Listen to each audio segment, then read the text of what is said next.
The invitation song this evening will be 763 if you'd like to mark your song books. If you will turn to 1 Corinthians chapter 12, we'll read verses 12 through 27. 1 Corinthians 12, 12 through 27. For as the body is one and has many members, but all the members of that one body, being many, are one body, so also is Christ. For by one Spirit we were all baptized into one body, whether Jews or Greeks, slaves or free, and have all been made to drink into one Spirit.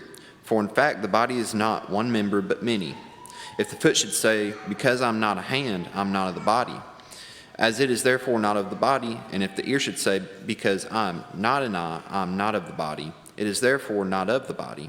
If the whole body were an eye, where would be the hearing? If the whole were hearing, where would be the smelling? But now God has set the members, each one of them in the body, just as he pleased.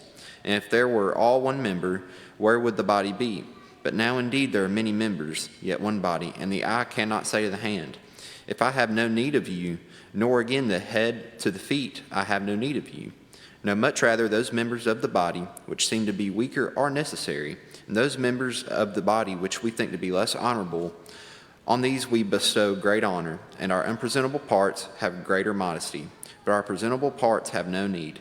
But God composed the body, having given greater honor to that part which lacks it, that there should be no scheme in the body, but that the members should have the same care for one another. And if one member suffers, all the members suffer with it. Or if one of the members is honored, all the members rejoice. Now you are the body of Christ and members individually.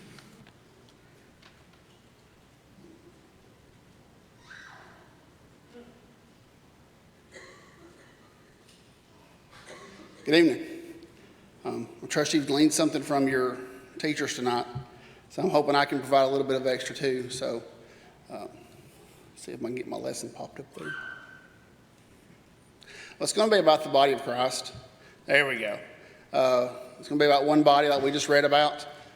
So first, let's look at, not used to the clicker. They made us have to, there we go. So we're still going to start in Ephesians 4.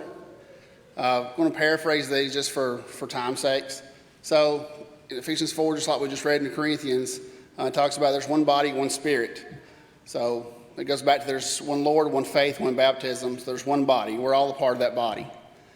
And then the next passage I've got selected tells us, we've got different jobs. Evangelists, apostles, prophets, teachers. But it's all for the edifying of the body of Christ. So building up the body. And then in the last passage, what I want you to focus on is the edifying of itself in love. So if we think about the body, so where does that come from? Well, there we go. So maybe you remember from science class how everything starts with an atom, okay? So atoms make up everything. That's why you can't trust them. Now, carbon, hydrogen, nitrogen, oxygen, all those kind of things. You get all those together. You put enough of those together, you get a molecule. You put enough of those together, you get a cell. Then cells like to hang out together, so they make tissues, organs, and organ systems and organisms. So that's how we get our bodies and cats and dogs. And everything is made the same. God's amazing. The way he designed everything to be similar yet different is awesome. So that's what the passage is talking about that he just read. So we go to the next slide, and that reviews that passage. So it talks about hands and feet and hearts and, eyes and smells and all kinds of things like that, even the dimensional parts that we don't want to talk about sometimes. And it got me thinking about, if I was given this to today, that might be as far down, drilled down as they could think about in those days, right? They didn't know anything more than the eyes and the hands. So I got to think about, if we go back to the previous slide, which is actually, there you go. So if we click on, there we go. So if you focus on the cell now, can we look at it from the things we know now? Like we have microscopes now, and we can look at cells, and we can study cells, and we can see how each cell does different things. Can we think about cells doing different things in the body? So the first one we're going to look at is the nerve cell. So we got brain and nerve cells. Well, Jesus is the head, so we're just going to talk about just the nerves. So maybe think about how nerve cells are kind of like the organization people. So this is like people in the church. They do different jobs based on what kind of cell they are. If you haven't noticed, that's where we're going. So they recognize other parts of the body need something, and they get a signal to other parts of the body to bring them what they need.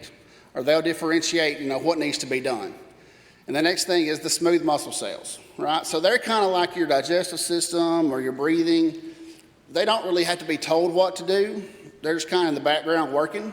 They realize there's a job needs to be done, and they just do it. You don't have to think about it. The next type of cell is going to be your skeletal cells. They move the bones around, and they're the ones that you say, hey, I need a project done, or hey, I need chairs moved, or hey, we need sign-up sheets for people. We need a lot of work done, and they go get a lot of work done. And the next one is, I believe it's the heart cell. There you go. So if you remember in the passage earlier, it says it edifies the body in love. So we associate the heart with love. So these people show compassion to you. So what does the heart do in your body? It pumps blood, it carries oxygen and nutrients to the body, and removes waste. Well, that's kind of what these people do. They edify other people in the church, they encourage them, and when you're down, they help you to not be down anymore. So they're a very crucial part of the body too. Now the last one, you might have some questions about. So there's fat cells in the body. So you might think I have a lot more than some of you do, but actually my fat cells are just fuller, because actually your body just fills them up more if you've got excess energy. You don't know if you knew that or not. So, but those are a lot of potential, right? I mean, that's where your excess energy is stored. You have a lot of potential there. But I've noticed that it's hard to get rid of those. It's hard to motivate. It's hard to get to that potential energy. It's really hard. It takes a lot of work. It takes a lot of work from the other types of cells to get those fat cells to do work for you. But man, they got a lot of potential. So the first part of the lesson tonight is about, hey, thank you for all those people that know what kind of cell you are. But really, I bet there are some people out there that have a lot of potential to either be a teacher or to help with Arts Alive or to be somebody that writes cards. Like if there's something if you're not helping out in the church, I know we need you, and I know we can find a place for you, and I know we can find a job for you, because there's work that needs to be done. So then I thought about, well, is there other places in the body or other places in the Bible that talks about these similar things? So that got me to Colossians. So it says, for by him all things were created that are in heaven, on earth, visible and invisible. So that reminds us again that Jesus is creator of everything. Whether we can see it or not, he created it. So just because we can't see it doesn't mean it's not there. It just means it's so small. It could mean it's so small that we can't see it. Thrones, dominions, principalities, and powers, all things were created through him and for him. And he is before all things, and in him all things consist. So there's a molecule in your body called a protein. We got a bunch of them. And one of the proteins that's been discovered recently is called laminin. Now, I also think that looks like a cross, if you're thinking that looks like a cross. But that's your artist representation of it. That's it stretched out and diagrammed. What it actually looks like is this. Still kind of similar. It's a little more wiggly than that drawing is, but look at what it does. They contribute to cell attachment, differentiation, so the cells stick together. It makes them what they are. Shape and movement, so it gets your cells where they need to be. Maintenance, and tells tissues to do what they're supposed to do. So again, it's the upkeep of the cells, and the promotion of tissue survival. So what does Jesus do for us? All right? He helps us stick together as a group. Like he's the head. He keeps us together as a bunch of cells in the body. He helps us to know what we are. And he feeds us and he keeps us alive. So I'm not saying that Jesus made laminin to look like a cross to remind us of him when we finally discovered it. He might have. I don't know. I think God winks at sometimes things like that. He says, hey, when you find this, maybe you'll think of me. I also know that, so this is a little sidebar. I do those occasionally. If you think about the Big Bang Theory and you've got everything spinning around and it spins off galaxies, all those should spin the same way based on the law of angular momentum, and you'll find planets that spin backwards. I think God does that on purpose. Says, ha, see, that's not true. So maybe he did make this look like a cross. I don't know. But I think my correlation still exists. How there's something in our body that does these things for us, but we need to look back on Jesus and say, hey, he's the one we need to be relying on to keep us together, to make us alive, to help us know what to do. So, a little bit of a two-part lesson. If you're wondering what kind of cell you are, you may not know.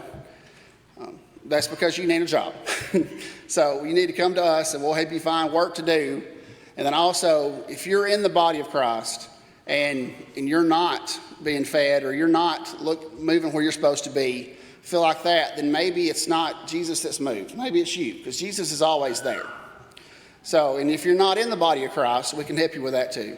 So if you think tonight's preached your heart, if you got any questions or if you got anything we can help you take care of, why don't you come as we stand and sing.